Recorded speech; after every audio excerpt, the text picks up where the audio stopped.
Bienvenidos, sábado 3 de enero de 2025, jornada histórica para América Latina y por eso esta cobertura histórica que estás viendo desde muy tempranito por DNews con la cobertura de la caída del tirano Nicolás Maduro Moros, el dictador que llevó a Venezuela, país que fuera el país con el mayor PBI per cápita de América Latina ya por los 70, una de las naciones más desarrolladas de todo el continente, a convertirse en un verdadero gran centro de tortura para todos sus habitantes, con más de 8 millones de personas obligadas a dejar el país, con la destrucción absoluta de todo el aparato industrial, de todo el aparato económico, del aparato productivo, con la cárcel que se volvió para los venezolanos que tuvieron que quedarse, todo para un pequeño grupo de dirigentes que desde 1999, cuando llegaba Hugo Chávez, y mucho más desde 2003,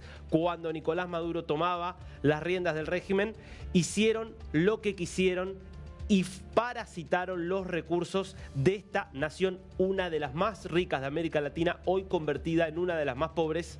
Pero ante esta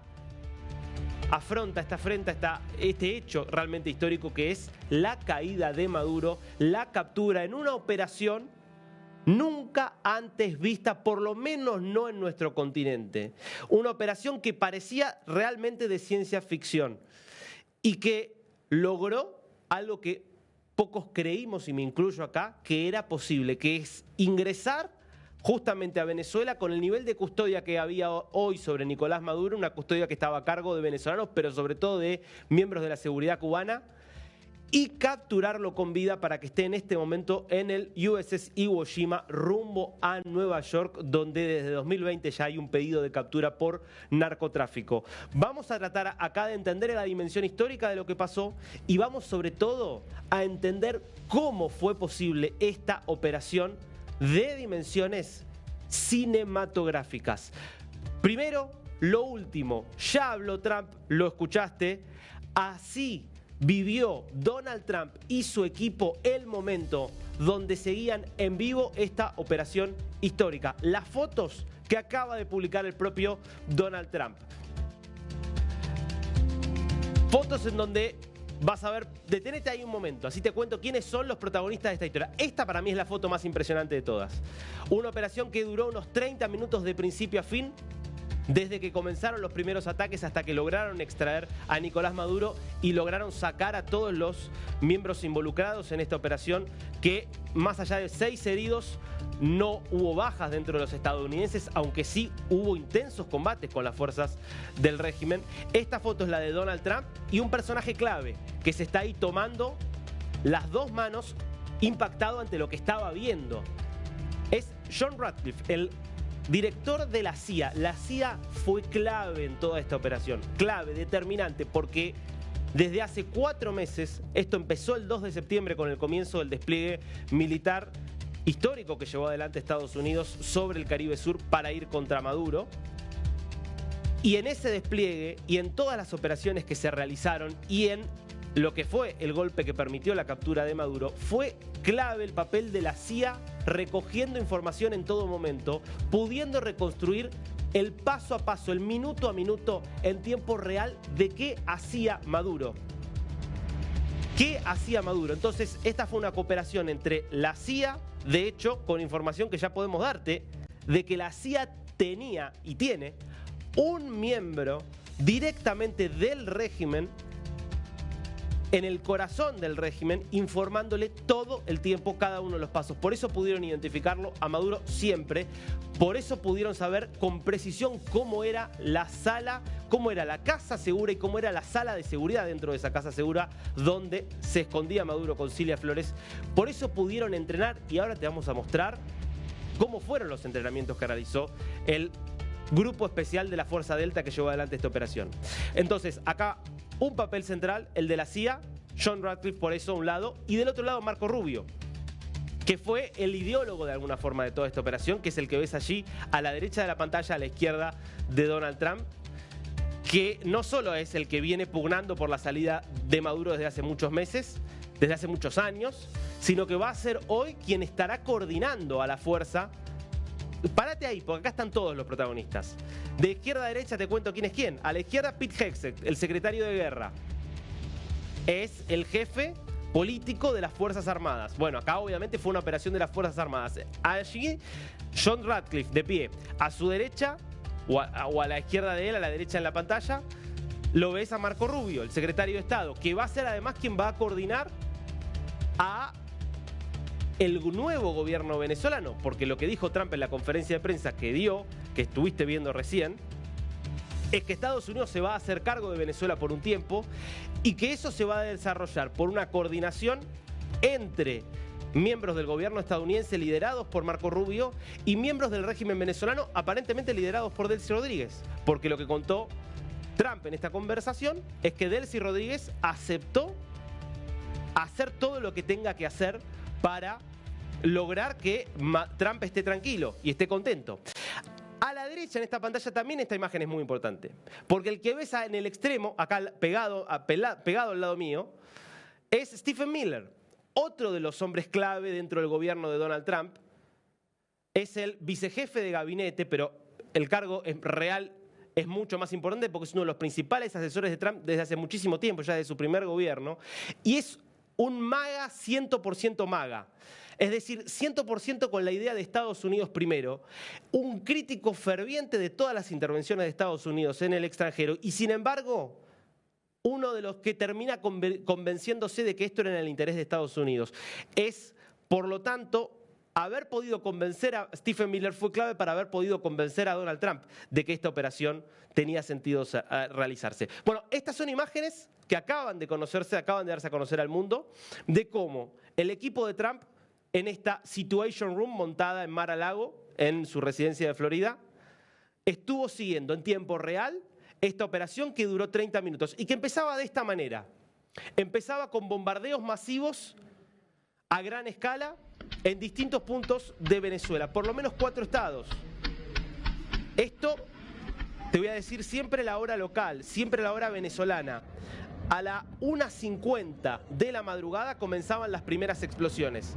Explosiones que fueron contra Fuerte Tiuna en Caracas. Fuerte Tiuna es el principal fuerte y la principal base del ejército venezolano. Contra La Carlota, que es la base aérea más importante, base aérea que en rigor se llama Generalísimo Francisco de Miranda. Contra el cuartel de la montaña, donde descansan, por ejemplo, los restos de Hugo Chávez. Y también ataques contra La Guaira, contra Miranda, donde está Higuerote, por ejemplo, zona estratégica de las Fuerzas Armadas, y contra Aragua también. Ahora, mientras se hacían estos ataques, aparecían esos helicópteros que fueron captados justamente allí por personas que estaban en uno de los principales morros allí en la ciudad de Caracas. Estos helicópteros que estaban yendo a hacer la operación importante, porque todos estos bombardeos de los que hablábamos antes fueron parte, evidentemente, de una estrategia de distracción y de reducción de la capacidad de respuesta del régimen para un único objetivo, que era la captura de Nicolás Maduro. Y yo te contaba, acá fue central la CIA. La CIA tenía a alguien infiltrado dentro del régimen que le contó dónde duerme Maduro, qué come Maduro, qué hace Maduro en su vida cotidiana, en su día a día, mientras trataba de escapar, obviamente, y de tomar todos los recaudos posibles para evadir un eventual ataque estadounidense, porque recordemos que Maduro sabe desde el 2 de septiembre que comenzó el despliegue militar de los Estados Unidos que él era un blanco, y al mismo tiempo había un monitoreo permanente con drones que a muy alto vuelo podían seguir los movimientos de Maduro en tiempo real. Y sabían entonces cómo era la casa segura en la que se escondía Maduro. Un verdadero fuerte dentro del área urbana, del casco urbano de Caracas, de la capital venezolana. Y entonces, ¿qué hicieron los miembros de las fuerzas especiales, de las Delta Force y también de los Night Stalkers, que fueron clave en toda esta operación? Empezaron a entrenar. Hicieron una maqueta y practicaban así, por ejemplo, lo que iba a ser la llegada a territorio venezolano, el desembarco y la llegada. Esta práctica que vas a ver ahora, difundida por el propio Comando Sur, es exactamente lo que pasó a la madrugada. Lo fueron anticipando y lo fueron practicando. Mirá cómo se preparaban para ingresar en este territorio hostil, de la siguiente manera.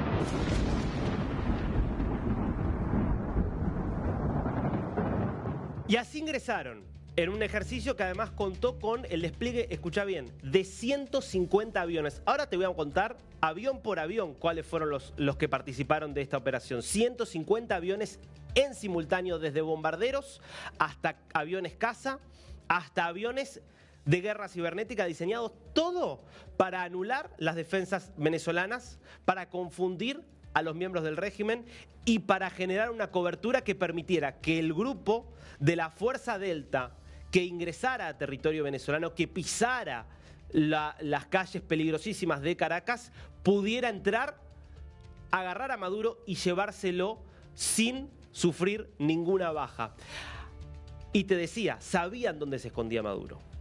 Crearon una réplica de esa casa, crearon una réplica de la sala segura donde se escondía Nicolás Maduro y practicaron, porque necesitaban hacerlo muy rápido. Trump dijo, tardaron 47 segundos. Y así, como vas a ver ahora, entrenaban para ingresar a capturar a Maduro.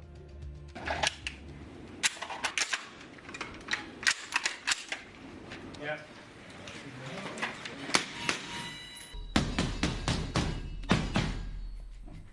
What's happening inside the room? Pretty good coming up. How's hot on you? Really close to the ball. Watch that shit next time. That's All right. You don't have any drop, you were finished.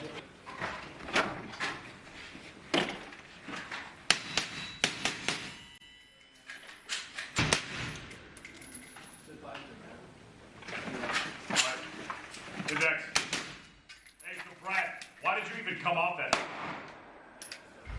I don't know.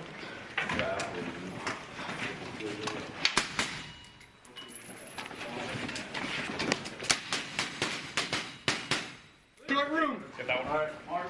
Simon.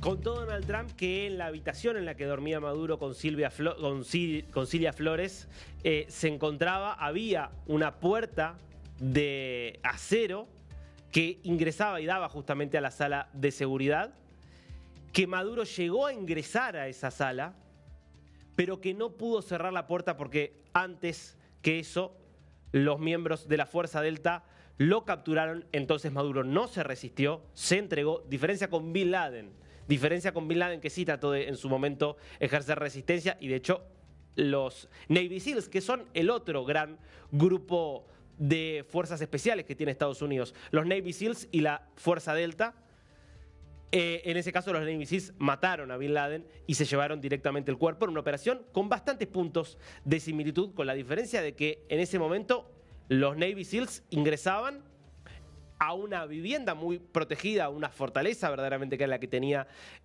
justamente en Abbottabad, Pakistán, Bin Laden, pero era un país que no controlaba a Bin Laden. Acá entraron a la capital de un país controlado por Maduro.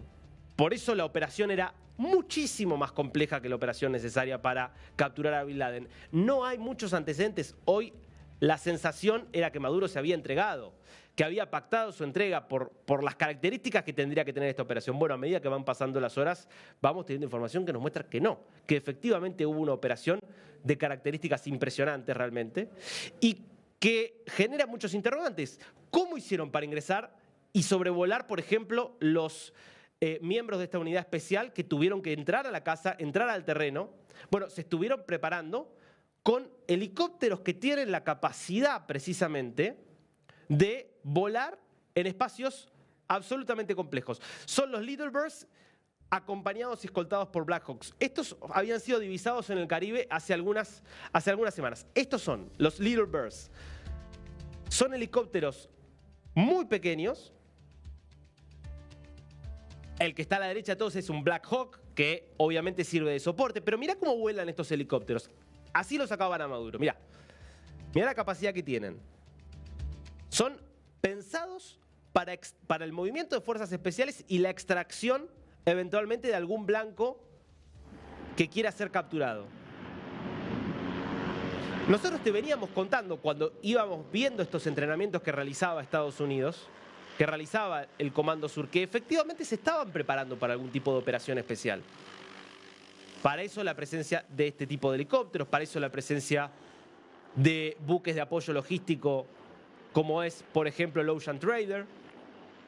Son todos aviones, helicópteros, barcos, pensados para el soporte de actividades de fuerzas especiales. Entonces, hubo sí bombardeos selectivos, pero fue todo para cubrir la operación central, la operación madre, que era capturar a Maduro y llevarlo ante la justicia de los Estados Unidos.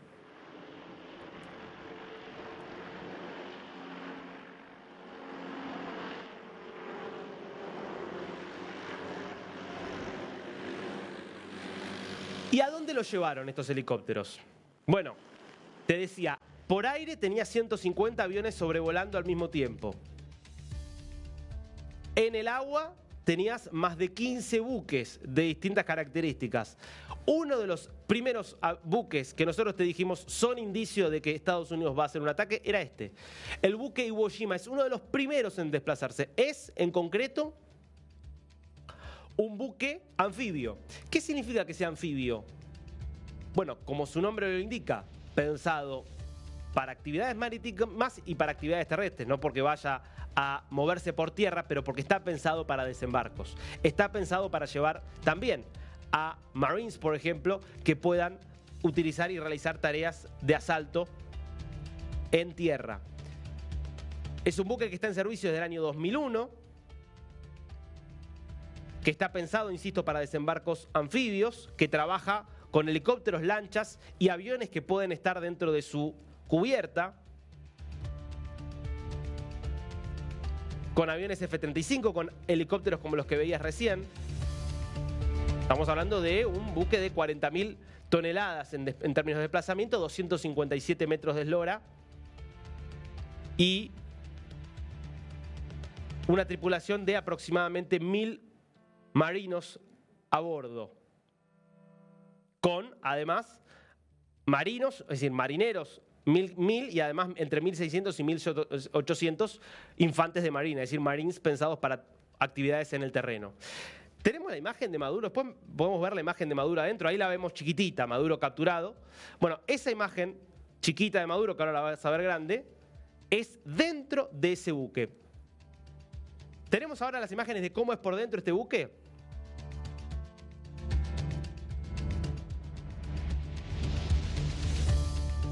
Después te vamos a mostrar algunos detalles de cómo es por dentro este buque,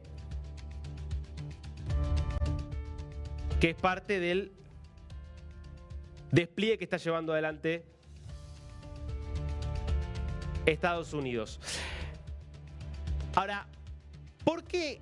Nosotros veníamos diciendo, ¿no? Cuando a medida que avanzaba el despliegue militar de los Estados Unidos, que era muy probable que esto se produjera antes de Navidad o en los días previos a Navidad. Esa cuenta regresiva que nosotros veníamos haciendo para Maduro parecía que terminaba justamente en Navidad. ¿Por qué termina el operativo realizándose el 3 de enero? Bueno, la explicación la dio Dan Kane, el jefe del Estado Mayor Conjunto, que fue el tercero en hablar el segundo en hablar en rigor, después de Donald Trump. Habló Trump, habló Hegseth, el secretario de guerra, y habló después Dan Kane, explicando que como la única forma de hacer una operación donde ingresaran estas tropas de élite en territorio venezolano sin ser detectadas y que pudieran entrar y salir rápidamente sin que hubiera bajas estadounidenses en la capital de una dictadura altamente militarizada que estaba preparándose hace meses para que esto ocurriera. Es decir, estaban sobradamente avisados. Por lo tanto, había que hacer un operativo muy complejo para tenerlos distraídos. Bueno, entre otras cosas, necesitaban una gran capacidad aérea para cumplir distintas misiones en simultáneo. Por eso fueron 150 aviones los que actuaron. Vamos a ir repasando algunos de esos aviones que justamente estuvieron presentes. Me los van tirando y te voy contando qué es cada uno. Por ejemplo, los F-35 que estaban en la cubierta del USS Gerald Ford son los cazabombarderos más avanzados que tiene Estados Unidos. Son los cazabombarderos de última generación que tienen una altísima velocidad y que están pensados para acciones de ataque. ¿Qué estuvieron haciendo anoche? Bueno, en principio iban sobrevolando el territorio venezolano. Obviamente, ¿por qué no aparecieron en los radares como estuvieron apareciendo durante meses los F-35, los F-22, los F-18? ¿Por qué no aparecieron? Porque obviamente, cuando vos los veías en los radares de uso civil, es porque decidían mostrarse sin apagar sus transponders, es decir, sin apagar los aparatos de GPS que permiten su identificación. Era obvio, y te lo veníamos contando, que cuando decidieran actuar, no iban a tener justamente prendidos estas unidades de GPS, porque obviamente necesitaban actuar bajo factor sorpresa. Bueno, estos aviones participaron de los ataques y participaron también de la cobertura de los helicópteros que estaban en el terreno. Sin esa cobertura, obviamente, podría haber habido una acción de la Fuerza Aérea Venezolana atacando los helicópteros y por lo tanto frustrando la huida de Maduro. Mejor dicho, la captura de Maduro. Porque entre otras cosas seguramente preferían matarlo a Maduro antes que dejarlo salir. Los F-22 también fueron cruciales en esta operatoria. Este es el F-22 Raptor, que es uno de los que también estuvo participando de estas operaciones.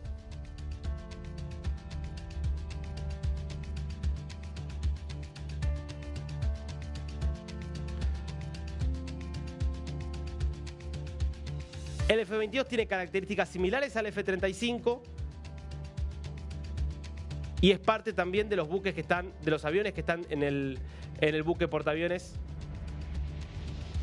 USS Gerald Ford, que no es el buque en el que está Maduro, importante, es el portaaviones desde el cual está la mayor capacidad ofensiva que tiene Estados Unidos.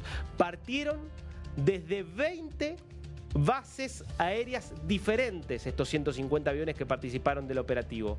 Que te decía, fueron posponiéndolo porque necesitaban condiciones climáticas muy particulares para tener amplia visibilidad y poder actuar de forma coordinada, logrando reducir la capacidad de defensa del régimen de Maduro al mismo tiempo que los helicópteros que ingresaban con la fuerza del TAT tenían la posibilidad de ingresar sin ser descubiertos. Y hubo también bombarderos. Los bombarderos B-1, por ejemplo. Algunos de los que habían estado ya sobrevolando el espacio aéreo venezolano con su transponder encendido para que sirviera esto de amenaza. Entonces, lo que hay que entender también es que todas esas secuencias donde entraban dentro de los radares, donde se aproximaban al espacio aéreo venezolano, en realidad lo que estaban haciendo era, por un lado, testear la capacidad de respuesta del régimen venezolano en materia antiaérea, que era bastante reducida, y al mismo tiempo preparando, porque en definitiva el día que hicieran un operativo iban a tener que conocer perfectamente cómo eran las rutas aéreas, cómo era el terreno en el que iban a tener que combatir. Por eso fueron tantos meses de preparación.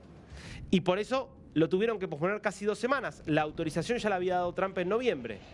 La idea era actuar en diciembre. Las condiciones climáticas dificultaron las condiciones, que hubiera unas condiciones operativas óptimas para actuar. Eso recién se consiguió justamente ayer y por lo tanto se dio la autorización para realizar el ataque esta madrugada desde la 1:50 hora de Caracas, cuando comienzan a caer las primeras bombas y los primeros misiles en los distintos blancos militares, y a las 2:01 de la madrugada cuando entran a la casa segura en la que estaba Nicolás Maduro Moros, escondido en pleno centro de Caracas. Se lo llevan a Maduro en 47 segundos y al cabo de media hora, después de varios enfrentamientos con miembros de las fuerzas cubanas y venezolanas que estaban a cargo de la seguridad de Maduro, logran llevarlo y logran depositarlo también en el USS Iwo Jima, donde ya está siendo trasladado. ¿A dónde? Bueno, a la ciudad de Nueva York. ¿Por qué va a ir a Nueva York Maduro? Porque es en la justicia de Nueva York donde está presentada la imputación por narcotráfico contra Maduro y donde está radicado el pedido de captura internacional contra Maduro, vigente desde el año 2020. Y como lo decía Marco Rubio, acá muchos están planteando que esto es un exceso por parte de las fuerzas estadounidenses. Lo cierto es que Maduro es un narcotraficante, que no es un líder legítimo y que por lo tanto es un prófugo de la justicia estadounidense por haber traficado grandes cantidades de droga a Estados Unidos, es algo que dijo el gobierno de Trump en su primer mandato, pero que ratificó el gobierno de Biden.